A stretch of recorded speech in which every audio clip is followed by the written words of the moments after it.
just love him in the movie, and he's an incredibly intimidating, scary villain, and as scary as he is in the film, he is that wonderful to work with in life.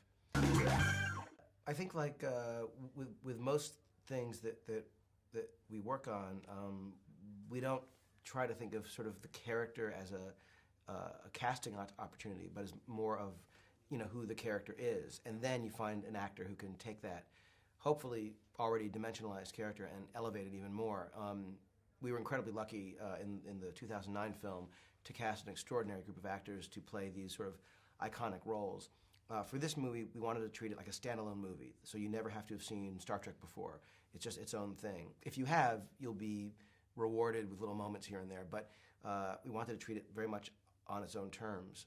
So you invest in the characters, you meet the characters, you laugh with them, you feel for them. And the beautiful thing is they all go up against this really frightening bad guy who is a new character for us, played by Benedict. And when we cast him, he's so good and he's so compelling. And I could feel all the actors in scenes with him kind of coming to the set, and they were just kind of like, they kind of stood a little bit taller, because like Benedict just has a presence. He's just incredible and wonderful to collaborate with. So the movie, benefits enormously from, I think, a spectacular cast carrying over the cast from the 2009 film, but with some great additions, including Benedict. I think that for our main characters, notably Kirk, he's a character he's a captain of this ship. He was given the chair pretty quickly. So this is really a story about his earning the chair.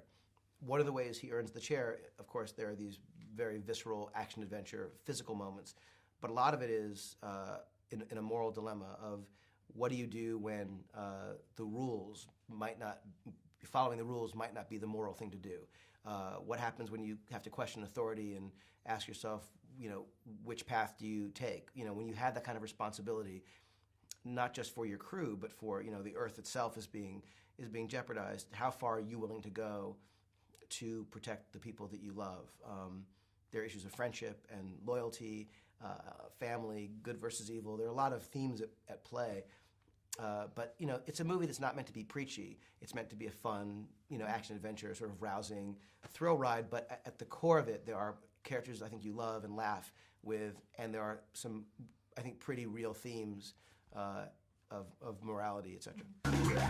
I do think that among the love stories in the movie is Kirk and Spock. It's not romantic. It's definitely a story of good friendship and asking the question, how do you be a friend to someone who is, in this case, an unemotional character, a Vulcan, and for the character of Spock, who is that unemotional guy, what is it to be a friend?